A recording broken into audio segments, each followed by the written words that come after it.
வீரப்பன் அவர்கள் வந்து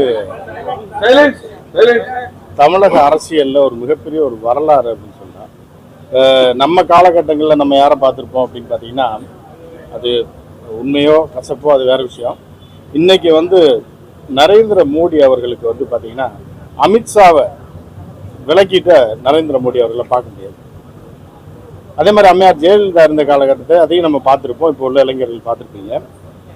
சசிகலா அம்மையார் கருத்து முரண்பாடுகள் ஏற்பட்ட பிறகு இருக்கலாம். பட் இருந்தாலும் சசிகலா எம்ஜிஆர் அது ஜெயலலிதா அவர்கள் பெற்றா சசிகலா அப்படின்ற மாதிரி அவர் சொல்லுவாங்க இந்த காலகட்டங்களில்.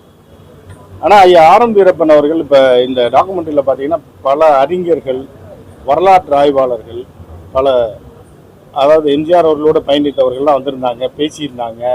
ஐயா ஆர்.எம். வீரப்பன் அவர்களோட பயணித்தவர்கள், சூப்பர் ஸ்டார் கமல்ஹாசன் அவர்கள், இப்படி பெரிய பெரிய ஜாம்பவான்கள்லாம் பேசிட்டாங்க. அதுக்கு மீறி சொல்கிறதுக்கு, ஏன்னா இது ஒரு பெரிய வரலாறு, அவங்க சில விஷயங்களை பதிவு பண்ணியிருப்பாங்க. ஆனால் அவரை பற்றி ஒரு சில விஷயங்கள் சொல்லணும் அப்படின்னா, நாம் படித்த வரலாறின் அடிப்படையிலும் நான் சிறு வயதில் அரசியலில் பார்த்த விஷயங்கள், பத்திரிகை துறைக்கு வரும்போது ஐயா அமைச்சராக இருந்தார். 90களில் நம்ம அந்த தினமலர் பத்திரிகையில் வரும்போது அவர் அமைச்சராக இருந்தார். அந்த காலகட்டங்கள் ப்ரெஸ் மீட் அட்டன் பண்ணியிருக்கோம். அவரோட பேசக்கூடிய வாய்ப்புகள்லாம் இருந்திருக்கு. அதை நேரில் பார்த்ததுனால நம்ம சில விஷயம் என்ன, இப்போ ஒரு விஷயம், நம்ம ஒரே ஒரு விஷயத்தை மட்டும் நான் சொல்லி முடிச்சுக்கிறேன். வெறும் 10, 18, 19 வயசு ஒரு பையன் வந்து இப்போ இந்த பக்கம் வந்து நிற்கிறான்னு வைங்களேன், நம்ம என்ன யார தம்பி யாரை பக்கம் வந்திருக்க அப்படின்ற மாதிரி தான் பார்ப்போம். ஒரு அவரை விட சீனியராக இருக்கிறவர்கள் அப்படித்தான் ஒரு 18 வயது இளைஞனை பார்ப்போம். ஆனால் ஒரு 17, 18 வயது இளைஞன் தமிழகத்தில் மிகப்பெரிய ஆளுமையாக இன்றும் வரலாறு பேசிக் கொண்டிருக்கக்கூடிய, கிட்டத்தட்ட 70, 80 வருடங்களாக இன்றும் நம்முள் வாழ்ந்து கொண்டிருக்கக்கூடிய தந்தை பெரியார் அவர்கள் இன்றும் வரலாறாக இந்திய வரலாற்றிலே பல விஷயங்களை புரட்டி போட்ட அந்த வரலாறு ஒரு இளைஞர் 18, 19 வயசுல உள்ள ஒருத்தரை பார்த்து அவரை கரெக்டா பிக்கப் பண்ணி அவரை தன்னுடைய உதவியாளராக, அவருக்கு வயசு எத்தனை 70, 80, அந்த காலகட்டங்களில் ஒருத்தரை கரெக்டாக ஐடென்டிஃபை பண்ணி தூக்குறாரு அப்படின்னா அவர் எவ்வளோ பெரிய ஒரு, அதாவது ஐயா ஆர்.எம். அவர்கள் வந்து பொறுத்தளவுக்கு பார்த்தீங்கன்னா ஒரு பெரிய ஒரு ஃபிகர்லாம் கிடையாது. ஒரு 5 அடி 6 அடி உருவம், அப்படியே பாஜானு பாகவான உருவம், அப்படியே செக்க செவேர்னு அப்படி சுண்டி விட்டார தவிர மாதிரியான ஒரு ஃபிகர் கிடையாது. நம் தமிழர்கள் எப்படி இருப்பாங்களோ மிக சாதாரணமாக ஒரு கிராமத்து இளைஞரை போல தோற்றமுடையவர். ஆனால் அவரை எப்படி ஐடென்டிஃபை பண்ணி பெரியார் தூக்கியிருக்காரு பாருங்க. அது மட்டும் இல்லாமல் 2 வருடத்தில் பேரறிஞர் என்று நீங்கள் பார்த்தீங்கன்னா அமெரிக்காவில் இன்று வரைக்கும் அண்ணாவை பற்றி பேசி கொண்டிருக்கிறார்கள் பல பல்கலைக்கழகங்களில். அவர் என்ன பண்ணாருன்னா 2 வருஷத்தில் எனக்கு அவரை கொடுக்குறீங்களா, யார ஆர்.எம். அவர்களை ஒரு 20 வயது இளைஞரை பெரியார்கிட்ட சொல்லி அவரை என் கூட நான் வச்சுக்கிட்டுமா ஐயான்னு சொல்லி அவருடைய பத்திரிகைக்கு ஆசிரியர், எத்தனை 20 வயசுல ஒரு பத்திரிகைக்கு ஆசிரியர், அதுவும் யாரு ஜாம்பவான் அண்ணா மாதிரிலாம் ஒரு பேரறிஞர். இன்றைக்கு வரைக்கும் அவருடைய ஒவ்வொரு வார்த்தையும் அவர் நாடாளுமன்றத்தில் பேசினதும் தமிழக அரசியலில் செய்தது நாம் வந்து வழிகாட்டியாக அவர் ஏற்றுக்கொண்டிருக்கிறோம். அவர் வந்து யாரை பார்க்குறாரு, 20 வயது சிறுவனை பார்த்து பெரியார்கிட்ட சொல்றாரு எனக்கு அவரை கொடுக்குறீங்களா அப்படின்னு. அப்ப எவ்வளவு பெரிய ஒரு அறிவுஜீவியாக அந்த சிறு வயதில் அவர் இருந்திருக்க முடியும்னு நினைச்சு கற்பனை கூட செய்து பார்க்க முடியல. அதுக்கப்புறம் எம்ஜிஆரை டிசைன் பண்றாரு. இப்பெல்லாம் நம்ம பார்த்தோம் அப்படின்னா, இப்போ நம்ம யூடியூப் சேனல் இருக்கு, எனக்கும் ஒரு சேனல் இருக்கு, நான் பத்திரிகையில் ஒரு கிட்டத்தட்ட 35 வருடங்கள் பணியாற்றிருக்கேன், செய்தி தலைமை ஆசிரியராக இருந்திருக்கேன் டிவி சேனல். ஆனால் வந்து பார்த்தீங்க அப்படின்னா இளம் வயதில் 20, 22 வயதில் வந்து இவ்வளவு சாதனைகளை படைத்த ஒரு மனிதன் என்ன பண்றாருன்னா, அடுத்து வந்து எம்ஜிஆர் என்கிற மாமனிதனை டிசைன் பண்றாரு. எப்படி டிசைன் பண்ணாருன்னா, இவருக்கு ஒரு மனிதன் எப்போ வெற்றி பெறுவான்னா நமக்கு என்ன தெரியும் அப்படின்றதை உணர்ந்தவர்கள் தான் மிகப்பெரிய ஞானிகளாகவும் தலைவர்களாகவும் வர முடியும். அந்த மாதிரி உணர்ந்து என்ன பண்றாரு, இவர் நடிக்க முடியாது, ஆனால் மிகப்பெரிய அறிவாளி, மிகப்பெரிய வசனகர்த்தா, மிகப்பெரிய ஒரு படத்தை வெற்றி படம் ஆக்குறது எப்படி, ஒரு ஹீரோவை எப்படி டிசைன் பண்ணலாம், ஒரு ஹீரோயின் எப்படி டிசைன் பண்ணலாம் அப்படின்ற தெரிந்த ஒருத்தர் என்ன பண்றாருன்னா எம்ஜிஆருக்காக தியாகம் பண்றாரு. ஏன்னா இவர்கிட்ட என்ன இல்லையோ அது எம்ஜிஆர்ட்ட இருக்கு, எம்ஜிஆர் அவர்கள்ட்ட என்ன குறைபாடு இது இருக்கோ அது இவர்கிட்ட இருக்கு. ஸோ இந்த 2 மலைகளும் சேர்ந்து என்ன பண்றாருன்னா இவரை டிசைன் பண்ணி தூக்குன்னு தூக்குறாரு. ஒவ்வொரு படத்துலையும், ஒவ்வொரு டைலாக்லையும், ஒவ்வொரு காட்சி அமைப்புலையும் தூக்குனது மட்டும் இல்லாமல் இப்போ இன்னைக்கு நம்ம பார்த்துருக்கோம் 1 லட்சம் பேர் கூடுறாங்க, 50,000 பேர் கூடுறாங்கன்னு சொல்லி இன்னைக்கு சில அரசியல் கட்சிகள்லாம் துவங்கி இருக்கிறாங்க, அவங்க கூட எல்லாம் இருக்கிறாங்கல்ல. அன்னைக்கு வந்து 1947 இளைஞனாக இருந்து உள்ளே வந்தவர் என்ன பண்ணுறாருன்னா, எம்ஜிஆர் அவர்கள் கட்சி ஆரம்பிக்கிறதுக்கு எல்லா டிசைன் பண்ணி, கொடி டிசைன்லேருந்து எல்லாத்தையும் பண்ணி ஒரு மாநாடு 5 லட்சம் பேர் பங்கேற்கிறாங்க. எங்கள் மதுரையில் நடந்த மாநாட்டில் நாடோடி மன்னன் திரைப்படம், நாடோடி மன்னன் திரைப்படத்தில் எம்ஜிஆர் சொந்த தயாரிப்பு, அதெல்லாம் பெரியவங்களுக்கு எல்லாமே தெரியும், தெரிஞ்சவங்களுக்கு நான் சொல்ல வரல. அந்த படம் வெற்றி பெற்றால் மன்னன், தோல்வி அடைந்தால் நாடோடி அப்படின்ற நிலைமைக்கு எம்ஜிஆர் வந்து காயின் சுண்டி போடுற மாதிரி, ஒன்று தெருவுக்கு போகிறோமா இல்லை மன்னன் ஆகிறோமா அப்படின்னு. அதற்கு பின்புலத்தில் இன்னும் அந்த கதை, திரைக்கதை எல்லாத்தையும் பார்த்தது மட்டும் இல்லாமல் இணை தயாரிப்பாக இருக்காங்க. படத்தை முடிக்க முடியல, திரு ரஜினிகாந்த் அவர்கள் சொல்லியிருப்பாங்க, லைட்டாக டச் பண்ணிட்டு போயிருப்பாங்க. அந்த படத்தை முடிக்க முடியல, பணம் பத்தலை, 1 லட்ச ரூபாய் ஏதோ பத்தலை. அது ஒரு பெரிய தொகை அந்த காலத்தில். ஏவிஎம் செட்டியார் அவர்கள்ட்ட போய் கேட்குறாங்க ஆர்மி அவர்கள். கேட்கும்போது அவர் என்ன சொல்கிறாருன்னா, எம்ஜிஆர் வந்து கையெழுத்து போட சொல்லுங்க. ஏன்னா எம்ஜிஆர் சூப்பர் ஸ்டார், அப்போ அவருக்கு ஒரு வேல்யூ இருக்குது. அப்போ ஒருவரை உருவாக்கி அவர் மேலே எவ்வளோ மரியாதையும் அன்பும் வைத்திருந்தால் அந்த கூட இருக்கிறவங்க அவங்களை எப்படி கடைசி வரைக்கும் கண்ணில் இமை மாதிரி பாதுகாத்திருக்காரு அப்படின்றது அது ஒரு உதாரணம். அப்போ இந்த பணத்தை கேட்கும்போது அவர் செட்டியார் அவர்கள் சொல்கிறாங்க, அவரை வந்து எம்ஜிஆர் வந்து கையெழுத்து போட சொல்லுங்க அப்படின்னு. ஆரம்பி சொல்கிறாரு சிரிச்சுக்கிட்ட. ஏன்னா செட்டியார் மிகப்பெரிய ஒரு மலை அவர் சினிமாவில். இந்த பக்கம் பார்த்தீங்கன்னா மிகப்பெரிய சூப்பர் ஸ்டார் எம்ஜிஆர் அவர்கள். ஆனால் ஒரு இது இருக்கத்தானே செய்யும், ஒரு ஏதோ ஒன்று இருக்கத்தானே செய்யும். அவர் நேரம் வந்து கேட்க மாட்டாரா, பணம் கேட்குறாரு, வரமாட்டாரா அப்படிங்கும்போது ஆரம்பி அவர்கள் சொல்கிறாரு சிரிச்சுட்டு, ஐயா இது வந்து அவர்கள் பதிவு செய்தது, அந்த தரப்பும் பதிவு செய்தது, இந்த தரப்பும் பதிவு செய்தது. என்ன சொல்லியிருக்காங்கன்னா, நான் வேணா கையெழுத்து போகிறேங்கும் போது ஆரம்பி வீரப்பன் அவர்கள் வந்து ஒரு துணை தயாரிப்பாளர், அந்த படத்துக்கு வந்து தயாரிப்பாளர். இருந்தாலும் அவருக்கு என்ன அவ்வளோ பணம் அவரை நம்பி இல்லாமல் எம்ஜிஆர்னா கால்ஷீட் வாங்கிக்கலாம் அப்படின்னு நினச்சிருந்துருக்கலாம். அப்போ என்ன பண்ணுறாருன்னா, இலங்கையோட ரைட்ஸை நாடோடி மன்னனுடைய, அப்போ வந்து இலங்கையில் ஒரு மிகப்பெரிய ஒரு மார்க்கெட் இருந்தது. நாங்கள் சின்ன வயசில் பார்க்கும்போதும் ஒரு பெரிய மார்க்கெட் இருந்தது. அப்போ இலங்கையில் ரைட்ஸை செட்டியார் அவர்களுக்கு எழுதி கொடுத்து எம்ஜிஆர் வந்து கையெழுத்து போட்டு கடன் வாங்க மாட்டார் அப்படின்ற ஒரு நிலை. ஏன்னா அன்னைக்கு எம்ஜிஆர் அவர்களுக்கே அந்த நிலையாக தான் இருந்திருக்கு பண விவகாரத்தில். அப்போ எழுதி கொடுத்து, இலங்கையோட ரைட்ஸை எழுதி கொடுத்து அந்த படத்தை வெற்றி படமாக்கி சாதனையாக்கி காட்டியவர் யார் அப்படின்னா, இல்லைன்னா அன்னைக்கு எம்ஜிஆர் இல்லை அப்படின்ற மாதிரியான ஒரு நிலையில எம்ஜிஆர் அவர்களே சொல்லியிருக்கிறாங்க. ஜெயிச்சா மன்னன், தோத்தா நாடோடி, அவ்வளோதான், அப்படி போயிட வேண்டியதான், ஏதாவது சைடு ரோலில் நடிச்சுட்டு போக வேண்டியதான்ற ஒரு நிலையில. இது ஒரு சின்ன உதாரணம். அண்ணா அவர்கள் வந்து 19 வயது ஒரு இளைஞரை தேர்ந்தெடுக்க, 19 வயசுங்க. அப்போ அண்ணா தேர்ந்தெடுக்கிறப்ப, அண்ணா ஒரு பெரிய அறிவுஜீவி, அவர் தேர்ந்தெடுத்திருக்காரு.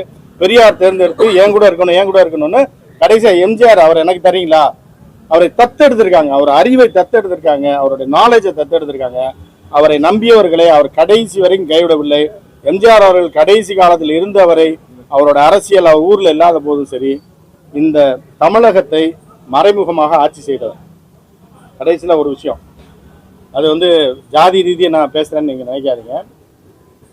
ஒரு சூழல் வருது, தமிழர்கள் ஆட்சி செய்து கொண்டிருக்கிறார்கள். ஒரு கட்டத்துக்கு மேலே காமராஜர் அவர்கள், அண்ணா அவர்கள், கலைஞர் அவர்கள், இப்படிலாம் தமிழர்களாக ஆட்சி செஞ்சுட்டு இருக்காங்க. எம்ஜிஆர் தமிழர் இங்கே இருந்தவர் தான், எல்லாம் போயிட்டு இருக்காங்க.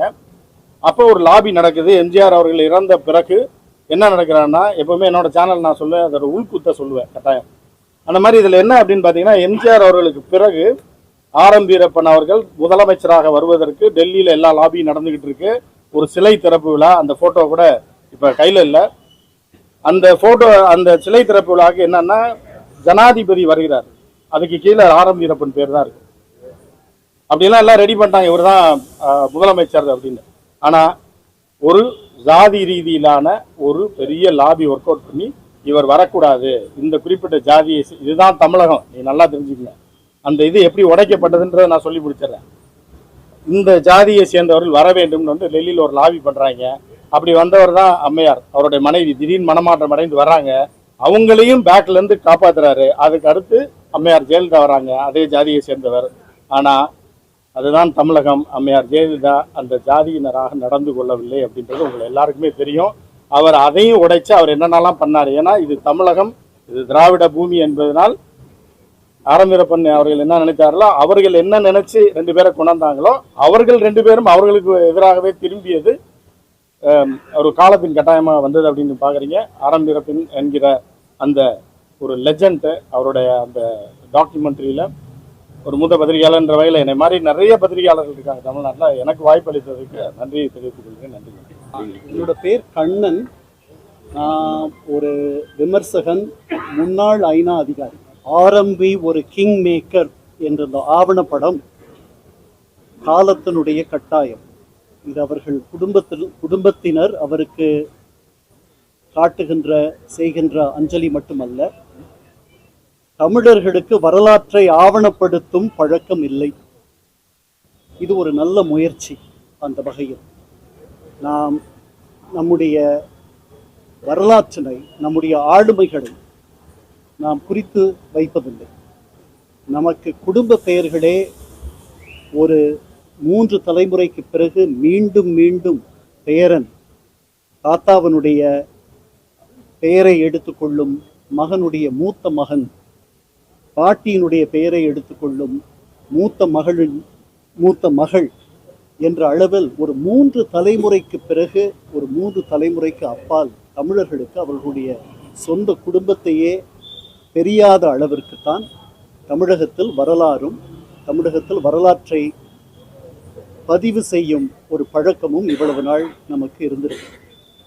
இன்று இந்த தொழில்நுட்ப புரட்சிக்கு பிறகு இத்தகைய முயற்சிகள் நிறைய வந்து கொண்டிருக்கின்றன. இதில் முதல் முயற்சி இந்த முயற்சி. ஆரம்பி அவர்களுடைய வெற்றி என்பது இந்த திராவிட இயக்கத்தினுடைய வெற்றி. பின்னணியற்றவர்களை முன்னணிக்கு கொண்டு வந்த, சமூக பின்னணியற்றவர்களை முன்னணிக்கு கொண்டு வந்த இயக்கம் இந்த திராவிட இயக்கம். அதில் மெத்த படிக்காமல், எனக்கு முன்னால் பேசிய உமாவதி சொன்னது போல், மிகுந்த கவர்ச்சிக்குரிய ஒரு நாயக தோற்றத்தையும் வைத்திராமல் இருந்த ஆரம்பி என்ற அந்த குள்ள மனிதர் பல ஆளுமைகளின் உள்ளத்தை போய் குடிகொண்டார். அவர்களை செதுக்கும் சிற்பியாக அவர் உயர்ந்தார். அவருடைய விடா முயற்சி, அவருடைய விடா உழைப்பு, அவருடைய சமயோசிதம், அவருடைய அறிவு நுட்பம், இவை அவரை அந்த உயரத்திற்கு அழைத்து சென்றது. அவருடைய படங்களில் அவர் சொல்லுகின்ற கருத்துக்களும், நாயகனை அவர் உயர்த்திய விதமும் வெகு சிலர் மட்டுமே செய்யக்கூடியது. அண்ணா என்ற ஒரு மனிதரால் எம்ஜிஆர் இடத்தில் வந்து சேரும் அவர் அண்ணாவுக்கு மிகப்பெரிய அஞ்சலியை செலுத்தக்கூடிய ஒரு பாடலை தன்னுடைய படத்தில் வைத்தார். மணிப்பயல் என்ற படத்தில், காஞ்சியிலே ஒரு புத்தன் பிறந்தான், அவன் கருணையினால் எங்கள் நெஞ்சம் நிறைந்தான், அண்ணாவென்ற பெயரில் அழைக்கப்பட்டான், 1000 தலைமுறை தழைக்க வந்தான் என்ற புலமைப்புத்தனுடைய வரிகளை வைத்து அண்ணாவுக்கு சாகா வரம் பெற்ற ஒரு பெயரை, அமரத்துவம் பெறக்கூடிய ஒரு இடத்தை தன்னுடைய படங்களில் அவர் குறித்தார். இந்த எளியவர்களுடைய வாழ்க்கை, எளியவர்கள் ஏற்றம் பெறலாம், அவர்கள் உழைப்பதற்கு தயாராக இருந்தால், அவர்கள் ஒரு பேராவல், அம்பிஷன் என்று ஆங்கிலத்தில் சொல்லுவோமே, அந்த அம்பிஷன் இருக்கக்கூடிய எல்லா இளைஞர்களும் அவர் எட்டிய உயரத்தை எட்ட முடியும் என்பதற்கு இந்த ஆவணப்படம் ஒரு நல்ல சாட்சி. இது அவருடைய குடும்பத்தார் அவருக்கு செய்யும் அஞ்சலி மட்டுமல்ல, தமிழகமே அவரை போன்ற ஒரு ஆளுமையை போற்ற வேண்டிய போற்றுவதற்கு ஒரு தொடக்க விழாவாக இந்த ஆவணப்படம் அமையும் என்று நான் கருதுகிறேன். ரொம்ப ரொம்ப மகிழ்ச்சியாக இருக்குது. அதாவது என்னென்னா, அடுத்து வரும் தலைமுறைகள் ஆரம்பி அப்படிங்கிற அந்த மகத்தான மனிதரை பற்றி தெரிந்து கொள்வதற்கான ஒரு மிகப்பெரிய ஆவணப்படம். இன்னும் சொல்லப்போனால் எம்ஜிஆர் என்ற அந்த 3 எழுத்திற்கு பின்னால் இருந்த அந்த 3 எழுத்து மந்திரம் ஆரம்பிங்கிறது ஒரு தெளிவாக இந்த ஆவணப்படத்திலேருந்து தெரிய வருது. இதில் கூறிய அத்தனை விஷயங்களும் வியக்க வச்ச ஒரு தருணம் அது. உண்மையிலே இந்த ஆவணப்படம் மூலியமாக அவருடைய நூற்றாண்டில் இன்னைக்கு இருக்கக்கூடிய மக்கள் அவரை பற்றி தெரிந்து கொள்ள வேண்டும். அவர் போல ஒரு மனிதர் இருக்க வேண்டும், ஒரு நல்ல தலைமையை உருவாக்க, அப்படிங்கிறதான் நம்ம தெரிஞ்சுக்க வேண்டிய ஒரு விஷயம். ரொம்ப மகிழ்ச்சியாக இருக்குது இந்த ஆவணப்படம் பார்க்கும்பொழுது. இதில் பேசியவர்கள் அத்தனை பேரும் வெவ்வேறு கட்சியை சேர்ந்தவர்களாக இருந்தாலும் இன்று அத்தனை பேரும், மதிப்பிற்குரிய நமது முதல்வர் அவர்கள் பேசியது உட்பட அனைவரும் அவரை பற்றி சொல்லும் பொழுது அவரின் மதிப்பு உயர்ந்து வருகிறது. இப்போ இருக்கக்கூடிய காலகட்டங்களில் இப்போ இருக்கக்கூடிய மாணவர்களுக்கு இவர் ஒரு மிகப்பெரிய எடுத்துக்காட்டாக, அரசியலுக்கு அரசியல் எப்படி நடத்த வேண்டும், எப்படி வழி நடத்த வேண்டும், எப்படி மக்களை சந்திக்க வேண்டும், எப்படி நல்ல திட்டங்களை உருவாக்க வேண்டும் என்பதற்கு ஒரு பெரிய எடுத்துக்காட்டாக இருப்பார் ஆரம்பி ஐயா. அவரை பற்றிய இந்த ஆவணப்படம் மிகச் சிறப்பான படம். இது மக்களை சென்றடைய வேண்டும். அதற்கு பத்திரிகையாளர்கள் துணை புரிய வேண்டும். நன்றி. பல இடங்கள்ல வந்து ஆரம்பி ஐயா வந்து ஒரு மாபெரும் அறிஞர். அது எங்களுக்கு தெரியும். நாங்கள் வந்து தாய் பத்திரிகையிலேருந்து வேலை பார்க்கறதுலேருந்து எங்களுக்கு அவர் நட்பு உண்டு. ஜெயலலிதாவையே வந்து மீண்டும் எம்ஜிஆரோட சேர்த்து வைத்தது வந்து ஆரம்பி ஐயா தான். அந்த அசைன்மெண்ட் எம்ஜிஆர் குறித்து அவர் தான் செஞ்சிருக்காங்க. இப்படி பல கருத்துக்கள் வந்து இதில் சொல்லும்போது முரண்பாடான கருத்துக்கள் வருது. ஒருத்தர் வந்து ஒரு டைப்பாக சொல்கிறாங்க, இன்னொருத்தர் வந்து அதை மறுக்கிற மாதிரி சொல்கிற மாதிரிலாம் ஏன் ஒரே கருத்தை வெவ்வேறு விதமாக சொல்கிறாங்க. நான் தங்கராஜ் வீரப்பன் சத்யாமு சார்பாக பேசுகிறேன். இந்த ஆவணப்படத்தில் வேலை பார்த்ததுக்கும் இப்போ வந்து பார்த்து சப்போர்ட் பண்ணுறதுக்கும் மிக்க நன்றி. அவர் கேட்ட கேள்விக்கு பதில், இது வந்து நாங்கள் ஸ்கிரிப்ட் பண்ணல, இது அன்ஸ்கிரிப்டட் வெர்ஷன். அன்ஸ்கிரிப்டட்னா நாங்கள் எழுதி கொடுத்து யாருமே பேசல, இது மனசில் இருக்கிறத அவங்கவுங்க அப்படியே பேசியிருக்காங்க. அதை நாங்கள் இப்போ கோர்வையாக சேர்த்து பண்ணியிருக்கிறது தான் அவர் டைரக்டரோட வேலை. அதனால நீங்கள் கேட்குற கேள்வி வந்து பேசினவங்ககிட்ட கேட்டால் அவங்களுக்கு தாங்க பதில் கிடைக்கும். எங்களோட நோக்கம் இதை சொல்லிடுறேன். அவர்களுக்கு தெரியாது, நீங்க பேசுறது எனக்கு தெரியாதுல்ல, அது எடிட்டிங் வரும்போது தானே தெரியும். அதாங்க நீங்க கேட்குற கேள்விக்கு பதில் அவங்க பேசுறதாங்க நம்ம போட முடியும். இல்ல சார், நீங்க கேட்குற கேள்விக்கு பதில் சொல்றேங்க. ஸ்கிரிப்டடா இருந்தா அந்த மாதிரி பண்ண முடியும். இது ஸ்கிரிப்டட் இல்லை, அவங்கவுங்க மனசுல எப்படி ஃபீல் பண்ணி பேசுறாங்களோ அதை அப்படியே வச்சிருக்கோம். அப்புறம் ஆரம்பி ஐயாவுடைய பேச்சுகள்லாம் வந்து ரொம்ப ஆழமானது. அந்த பேச்செல்லாம் இந்த ஆவணப்படத்துல அவங்க பேசுறது நிறைய போடலையே, அதாங்க இதே வந்து 30 மணி நேரம் எடுத்ததை 2 மணி நேரத்துக்கு சுருக்கி இருக்கும். இதோட நிக்காது. இது வந்து ஃபர்ஸ்ட் ஸ்டெப். ஐயாவை பத்தி பேசணும்னா ஒரு சரத்குமார் சொன்ன மாதிரி 1 வருஷம் வரைக்கும் பேசலாம். அது எப்படி வெளிப்படுத்தணுன்றது இனிமே தான் முடிவு பண்ணணும். அதாவது டெலிவிஷன் மூலியமா இல்லை ஓடிடி மூலியமா 1/2 மணி நேரம் சீரீஸ் மாதிரி பண்றதுக்கு ஆன கான்டென்ட் இருக்கு எங்ககிட்ட. இது வந்து முதல் ஸ்டெப். இது என்ன சார், இது ஒரு ஃபிலிம் மாதிரி ரிலீஸ் பண்றீங்களா? ஆமாங்க, இது வந்து ஜனவரியில ரிலீஸ் பண்றதுக்கு பிளான் பண்றோம். 2 hours 2.5 hours 1 hour 58 minutes. ஆமாங்க, பார்த்துட்டு இருக்கோம். சார் அப்புறம் ஐயா வந்து பகுத்தறிவுவாதிங்கிறது நல்லா திருமந்திரம் அதெல்லாம் பேசுறாரு. அவரும் கவியரசு கண்ணதாசன் மாதிரி பகுத்தறிவும் இருந்து ஆன்மீகத்திலையும் கலந்தவர். ஆமாங்க, வலியுறுத்தி சொன்ன மாதிரி சொல்லியிருக்கீங்க. அதாங்க நாங்க வந்து பகுத்தறிவை மட்டும் ஃபோக்கஸ் பண்ணிருக்கீங்க. பெரியார், அண்ணா பண்ணோம். ஆன்மீகவாதிங்கிறது தெரியல. அது ஓகே. பட் அவங்க 2 மடாதிபதிங்க பேசியிருக்காங்க. அவங்க வேற எனக்கு தெரிஞ்சு ஆரம்பி ஐயா தான் பெரியாரோடவும் நெருக்கமா இருந்தவர், காஞ்சி பெரியவரோடவும் நெருக்கமா இருந்தவர். எனக்கு தெரிஞ்ச உலகத்துல வேற யாரும் இருந்த மாதிரி தெரியல. திராவிட அறநிலையத்துறை அமைச்சரா நிறைய பேர் இருந்திருக்காங்க. காஞ்சி பெரியவரே யாரையும் கூப்பிட்டு அவர் கூட குளத்துல குளிக்கிறதுக்கு சொல்லல. நாங்க சொல்ல, அவங்க காஞ்சி மடாதிபதியே சொல்லியிருக்காரு. அதனால அதே போதும்னு நினைக்கிறோம். பட் இது இன்னும் வேணும்னா அதாங்க, இது நிறைய சேர்த்து சொல்லலாம். அது இதை பொறுத்து அதுக்கப்புறம் எப்படி ரிலீஸ் ஆயிட்ட அப்புறம் எப்படி பண்றதுன்னு பார்த்துட்டு பண்ணுவோம். ஆரம்பி ஐயாவுடைய வாரிசா இருக்கிறது இன்னைக்கு சத்யஜோதி தியாகராஜன். அவரை பத்தி ஒரு இடத்துல கூட போட்டோவையோ பேரையோ குறிப்பிடாது. காரணம் அது உங்க கருத்துங்க. சத்யஜோதி தியாகராஜன் அவரோட வாரிசுன்னு நீங்க சொல்றீங்க. இன்னைக்கு சத்யஜோதி தியாகராஜன் தான் படம் எடுத்துக்கிட்டு இருக்காரு, சீரியல் எடுத்துக்கிட்டு இருக்காரு. ஆமா, அதனால அவர் வாரிசு ஆயிட முடியுமா? சரி இருக்கட்டும், அவர் மருமகன் தானே. ஆமாங்க, மருமகன் தானே. ஆமா, அவரை பத்தி ஒரு லைன் கூட இல்ல, ஒரு போட்டோ இல்ல. இருக்கு, கடைசியில நீங்க உட்கார்ந்து பாத்துட்டு இருந்தீங்கன்னா வந்திருக்குங்க. ஃபேமிலி போட்டோல இருக்காரு. ஃபேமிலி போட்டோல இல்ல. சார் நான் வந்து 1972 என்னைக்கு வந்து திருப்பரங்குன்றத்துல பேசினாரோ, அதே லாய்ட்ஸ் ரோட்ல பேசினாரோ கூட இருந்தேன். அப்போ ஆரம்பி அவர் இல்லை, 2 கூட்டத்திலையும் இல்லை. அதே மாதிரி வடவழியில் கட்சி ஆரம்பித்த பிறகு எம்ஜிஆர் இதே வடபள்ளியில இடையில பேசினார். அப்போ நான் அண்ணா பத்திரிகையில தென்னம்பதியில் நிருபர் இருக்கேன். அப்பவும் ஆரம்பிய கலந்துக்கல. கிட்டத்தட்ட 17 நாளுக்கு அப்புறம் தான் அவர் வந்து கட்சி வச்சிருந்தார். அது உங்களுக்கு தெரியுமா? நீங்க சொல்றது உண்மை இல்லைங்க. அது இப்ப வந்து பேசி தேவையில்லை. அங்க இருந்தவங்க சைதை துரைசாமி மாதிரி ஆளுங்க கிட்ட கேட்டு ரொம்ப லேட்டா வந்தார் சார்.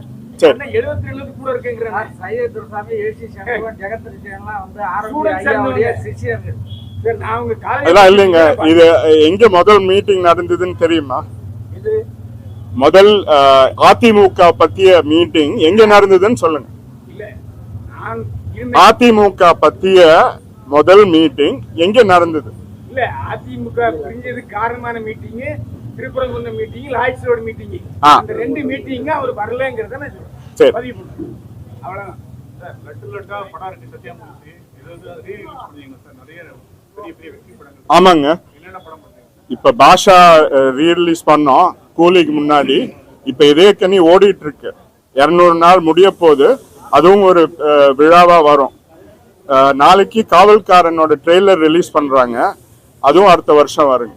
அதே மாதிரி 3 முகம் எங்க படம் எல்லாமே டிஜிட்டலா ரீமாஸ்டர் பண்ணியிருக்கோம். ஒன்னா அது மார்க்கெட்டை பொறுத்து எப்படி இருக்கோ வருங்க. சார் ரஜினி சார் எப்பவுமே வந்து யாருக்கும் வார்த்தை விட மாட்டாரு, வார்த்தை கொடுக்க மாட்டாரு. ஆனா சத்யலட்சுமி மட்டும் வார்த்தை கொடுத்துருக்காரு. என்ன கொடுத்துருக்காருன்னா அடுத்த பாஷா 2 எடுக்கலாம் அப்படின்னு சொல்லியிருக்காரு. சத்யா மூவ்ஸ் வந்து பாஷா எடுக்கலாம்னு சொல்லியிருக்காரு. அவங்க டேடியை வந்து வேண்டாம் வேற ஸ்டோரி போலான்னு இருக்காரு. ஒருவேளை உங்களுக்கு எடுக்க பிளான் இருக்குமா? என்ன பண்றது? அது விரைவில் அனௌன்ஸ் பண்றேங்க. டெஃபினட்டா ரஜினி சாரோட வச்சு பண்ணுன்றது என்னோட தனிப்பட்ட விருப்பம். சத்யா மூவ்ஸ் அவரோட 6 படம் பண்ணியிருக்கோம். அதனால எங்க ஃபார்முலா செட் ஆயிடுச்சு. அவருக்கு ஏற்ற கதை ஒர்க் பண்ணிட்டு இருக்கோம். அது ஐயா போன வருஷம் காலமானனால மார்னிங் பீரியட்ல இருந்தோம். எதுவுமே பண்ண வேண்டாம். இந்த டாக்குமெண்ட்ரி தான் எங்க ஃபோக்கஸ். இதோட நோக்கமே இது ட்ரிபியூட் தான் முதல்ல. அடுத்தது ஜெனரேஷன்ஸ், ஃபியூச்சர் ஜெனரேஷன்ஸ்க்கு என்னன்றதை டாக்குமெண்ட் பண்ணும். அது மூலியமா என்ன ஆயிடுச்சுன்னா மறக்க கூடாத உண்மைகளும் மறையக்கூடாத உண்மைகளும் வெளிவந்திருக்கு. பட் நீங்க கேட்ட கேள்விக்கு இது இப்ப முடிஞ்சிருச்சு. இதை சக்சஸ்ஃபுல்லா ரிலீஸ் பண்ணி மக்கள் இடத்துல போய் சேர்க்கிறதா எங்களோட நோக்கம். அதுக்கு அடுத்து டெஃபினட்டா சத்யா மூவ்ஸ்ல ஏதாவது ஒரு நல்ல ப்ராஜெக்ட் பண்றதுக்கு நான் என்னோட முயற்சி பண்ணிட்டு இருக்கேன். இந்த மூவி வந்து அவருடைய பயோகிராஃபி டாக்குமெண்ட்ரி மாதிரி தான் பேசுறாங்க. எல்லாம் வந்து பத்தி சொல்றாங்க. ஆனா பயோகிராஃபின்னும் போது இப்போ அம்மாவுடைய இதை எடுக்கும்போது அவங்க மாதிரி ஒரு கங்கனா ராவத் அந்த பயோபிக் அந்த மாதிரி கொண்டு வரதுக்கான வாய்ப்பு இருக்கா? அதுக்கு கிங் மேக்கர் டைட்டில் வைப்பீங்களா? இல்ல அதுக்கு வாய்ப்பு இருக்குங்க. அது கிரியேட்டிவ் ஒரு டைரக்டர் மாதிரி கதையாசிரியர் யாராவது நல்ல டீம் கிடைச்சா அது பார்க்கலாம். இது எங்க நோக்கம் அகைன் இது கமர்ஷியலுக்காக பண்ணல இல்லையா, இது ட்ரிபியூட்டுக்காக. ஐயா பேரை மறையக்கூடாது, உண்மை தெரியணும், ஃபியூச்சர் ஜெனரேஷன்ஸ்க்கு தெரியணும், ஹிஸ்டாரிக்கல் அக்யூரசி. அதனால தான் நாங்கள் இது எதுவுமே எழுதி கொடுத்து யாருமே பேசல. இது அவங்களா பேசினது. இத்தனை பேர் பேசினதே பெரிய விஷயம். எனக்கு தெரிஞ்ச எந்த அரசியல் தலைவருக்கும் இல்லை தமிழ்நாடு திராவிட கட்சி தலைவருக்கும் ஆர்எஸ்எஸ்லேருந்து பிஜேபியிலேருந்து தமிழக முதல்வர் வரைக்கும் பேசியிருக்காங்க. அதனால அதே பெரிய விஷயம். அதை கேப்சர் பண்ணி வெளியில கொண்டு வர்றதா எங்களோட நோக்கம். இந்த வீடியோ ஷூட் ஆனது ரொம்பவே யூனிக்கா இருந்துச்சு. மற்ற டாக்குமெண்ட்ரிக்கும் இந்த டாக்குமெண்ட்ரிக்கு அந்த டோனா இருக்கட்டும், அந்த ஸ்கின் டோன்ல இருந்து ஆரம்பிச்சு அந்த கேமரா ஆங்கிள் இருந்துச்சு, அவ்வளவு சூப்பரா இருந்துச்சு. அந்த டெக்னிக்கல் பார்ட்ஸ் பற்றி சொன்ன எவ்வளவு நாள் டியூரேஷன் இருந்துச்சு சார்? இது ரொம்ப கடினப்பட்டு எடுத்தாங்க. இது எப்படி எடுத்தோன்றத உங்களால சொல்ல முடியல. அதுதான் தெரிஞ்சது. இது எங்க ஸ்டூடியோலயும் எடுத்தது. ஒரு டைரக்டரை கொஞ்சம் எக்ஸ்பிளைன் பண்ண சொல்றேன். மோஸ்ட் ஆஃப் தி ஷூட்டும் பக்கத்துல வாங்க. மோஸ்ட் ஆஃப் தி ஷூட்டும் சாரோட ஸ்டூடியோவில் தான் நடந்தது. இது வந்து நாங்கள் இதுக்குன்னு ஒரு இன்ஃபினிட்டி வால் ஒன்று சவுண்டா பேசுறதா கேமரா ரொம்ப சைக்ளோராமா இன்ஃபினிட்டி வால் ஒன்று இதுக்காகவே அந்த ஸ்டுடியோ கட்டி அந்த மாதிரி தான். அது வந்து டீட்டெயில் அப்புறம் சொல்கிறேன் டெக்னிக்கல் சைடில். பட் இதுல நிறைய advanced technology and technicians work பண்ணியிருக்காங்க. அது இப்போ ரிவீல் பண்ணலாமேன்னு பார்க்குறோம். அது மெதுவா சொல்றேன். மேக்கிங் வாஸ் குட், எல்லாமே நல்லா தான் இருந்துச்சு. ஆனா சிலர்லாம் பேசும்போது டெலிபிராம்டர் பார்த்து பேசும்போது நிறைய தெரியுது. அந்த டெலிபிராம்டிங் எல்லாம் ஏன்னா முன்னால ஸ்கிரீனை பார்த்து பேசுற மாதிரியே அப்படியெல்லாம் நிறைய ஒண்ணும் பேர் அப்படி யாருமே தமிழிசை தங்கபாண்டியன்லாம் நல்லா பேசக்கூடியவங்க. அவங்க தான் பார்த்தா கூட அந்த ஐ மூவ்மெண்ட் அப்புறம் ஒருத்தர் கண்ணு சிமிட்டி சிமிட்டி பார்க்க அது அவங்களுக்கு ஒரு கேமரா ஃபியர் இருக்கும் சார். என்ன சொன்னாலும் அவங்க எல்லாம் ப்ரொஃபஷனல் ஆர்டிஸ்ட் கிடையாது. நீங்க இல்லைங்க, சினிமா அது- பார்த்தவங்கள ஜட்ஜ் பண்ண I'll answer the question. இதுல யாருமே ஸ்கிரிப்டே கொடுக்கலைங்க. அவங்க எங்க ஸ்டூடியோக்கு வந்து உட்கார வச்சு அவங்க என்ன பேசுறாங்களோ, அவங்க டியூரேஷனுக்கு எவ்வளவு பேசுறாங்களோ அதை தான் ரெக்கார்ட் பண்ணோம். அதனால இது ஸ்கிரிப்ட் எழுதி அவங்க படிச்சு எல்லாரையும் சொல்லு, ஒருத்தர் ரெண்டு பேரும் அந்த யாருமே இல்லைங்க. அப்படி telephone CM sir army sir வந்து எவ்வளவு பெருமையா பேசினாரு, பிறந்த நாளுக்குலாம் நிறைய பேசினாரு. சென்னையில வந்து எஸ்பிபி சாருக்கு வந்து ஒரு பேர் வச்சிருக்காங்க, விவேக் வச்சிருக்காங்க. நீங்க நாளைக்கே ஒரு கோரிக்கை வச்சீங்கன்னா கொல்லூர் கோட்டத்திலே ஒரு பெரிய கண்டிப்பா, ஆர்மி கண்டிப்பா. சாலைன்னு சொல்லி எல்லாரும் வைக்கலாம். ஏதாவது ஐடியா இருக்கா? வரலாற்றுல நாளைக்கு நாள் நினைச்சிருக்கு. டெஃபினட்டாங்க. அது இந்நேரம் நாங்கள் கேட்டிருப்போன்றது உங்களுக்கு புரிஞ்சிருக்கும்னு நினைக்கிறேன். அது பார்க்கலாம். தமிழக முதல்வர் கொஞ்சம் இதில் முயற்சி எடுத்து பண்ணுவாருன்னு நம்புகிறோம். ஏன்னா நீங்கள் சொன்ன மாதிரி அந்த திருமலை பிள்ளையரோட ஐயா பேர் வைக்கிறதுக்கு நிறைய கோரிக்கைகள்லாம் நாங்களும் கொடுத்துருக்கோம், மிச்சவங்களும் கொடுத்துருக்காங்க. அது போக அறநிலையத்துறைக்கு ஐயா நிறையா பண்ணியிருக்கிறதுக்கு ஒரு கவர்மெண்ட் பில்டிங் கூட பேர் வைக்கலாம். பேராசிரியருக்கு எப்படி பண்ணாங்களோ அதே மாதிரி ஐயாவுக்கு மரியாதை செலுத்தலாம். அது பார்க்கலாம், அவங்க கவர்மெண்ட் எப்போ முடிவெடுத்து பண்ணுறாங்களோ. கோரிக்கை வச்சுருக்கோம், நடந்தால் எல்லாருக்குமே நல்லது. உங்களுடைய அந்த உங்களுடைய அந்த ஆரம்பியப்பனுடைய வீடு கலவார என்எஸ்கேனுடைய வீடு அதை நீங்கள் வாங்கியிருக்கீங்க. அந்த பேரால் தான் அந்த என்எஸ்கேன்றது சாலைன்னு ஆற்காடு சாலை. ஸோ நீங்கள் இருக்கக்கூடிய அந்த தெருவுக்கு வந்து அந்த பேர் வைக்கும்போது ஒரு மொத்தமாக இருக்குது. இப்போ நாங்கள் இருக்கிற பேர் வந்து திருமலை பிள்ளை ரோடுங்க. திருமலை பிள்ளை ரோடு வந்து ஜஸ்டிஸ் பார்ட்டியில் யாரோ இருந்த ஒரு பேர். நீங்கள் சொல்கிற இது தெரியல. எங்கள் ப்ரீவியஸ் ஓனர் யாராக இருந்தால் எங்கள் வீடு நாங்கள் 40 வருஷமாக அங்கே தான் இருக்கோம். 50 வருஷமாக. நான் ஆக்சுவலாக அங்கே தான் பிறந்தேன். அங்கேருந்து தான் கவர்மெண்ட் வேலை நிறையா நடந்திருக்கு. டெக்னிக்கலாக அது சிஎம் வீடு மாதிரி தான். ஏன்னா அங்கேருந்து புரட்சி தலைவர் அமெரிக்காவில் இருந்தபோது தமிழ்நாடு கவர்மெண்ட் ஃபங்க்ஷன் பண்ணது அங்கேருந்து தான். அந்த ஒரு தெருவில் தான் வந்து காமராஜருடைய வீடு. காமராஜர் வீடை நினைவு இல்லமா மாற்றினதே ஐயா தான். அது புரட்சி தலைவர் ஆட்சியில் அவர் இன்ஸ்ட்ரக்ட் பண்ணி ஐயா தான் அதை எக்ஸிக்யூட் பண்ணாங்க. அதனால அவர் ஐயா பேர் அங்கே இருக்கும், காமராஜர் நினைவு இல்லத்தில் கல்வெட்டு. எம்ஜிஆர் கழகம்னு கட்சி ஆரம்பிச்சு அதில் இருந்த ஜெகதரட்சணன் வந்து திமுக அது எம்பி. கட்சியினுடைய நிலைப்பாடு என்ன, எப்படி என்ன கன்ஃபியூ பண்ணுவீங்களா, அது என்ன நிலைப்பாடு? இப்போதைக்கு எங்கள் பொதுச் செயலாளர் பேசினார் இல்லைங்க, அவர்கிட்ட தான் கேட்கணும். என்னோட விருப்பம் அது இருக்கணுன்றது தான். ஏன்னா அந்த மாதிரி கட்சிங்க இருந்தால் தான் நல்லது. திராவிடர் கட்சியில ஏதாச்சும் நீங்களே ஒரு அமைச்சர் ஃபேமிலியிலே இருந்துட்டு யாருமே பொலிட்டிக்ஸ்லயே வரலையா? அது எங்களுக்கு இன்ட்ரெஸ்ட் இல்லைங்க. ஏன்னா அது என்னோட பர்சனல் கருத்து. பாலிடிக்ஸ்ல ரொம்ப நல்லா இருந்தாலும் உருப்பட முடியாது. அது தமிழ்நாடு ஒரு எடுத்துக்காட்டு. அதனால நாங்களாம் படிப்புல முக்கியத்துவம் கொடுத்து அதிலே ஃபோக்கஸ் பண்ணிட்டோம். ஆனா தமிழ்நாடோட நன்மைக்காக எது நல்லா நடக்கணுமோ அது நடந்தா எங்களுக்கு நல்லது. அதனால இதோட நோக்கம்ன்றது அது இல்லை. பட் இதை பார்த்துட்டு இப்போ வர்ற ஒரு உமாபதி சார் சொன்ன மாதிரி இப்போ இருக்கிற தலைவர்களோ புதுசாக வர்ற கட்சிகளோ இதை பார்த்து கற்றுக்கிட்டு தமிழ்நாட்டுக்கு ஏதாவது நல்லது பண்ணணும்னு நினச்சா நாங்கள் டெஃபினட்டாக அதுக்கு சப்போர்ட் பண்ணுவோம்.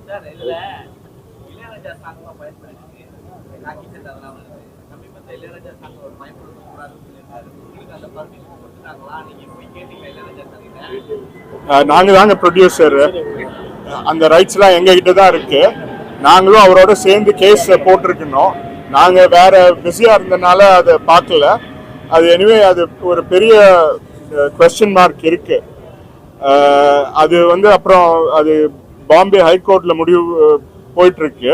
அதனால எனிவே உங்க கொஸ்டினுக்கு ஆன்சர் இதெல்லாம் எங்க ரைட்ஸ். தேங்க்யூ.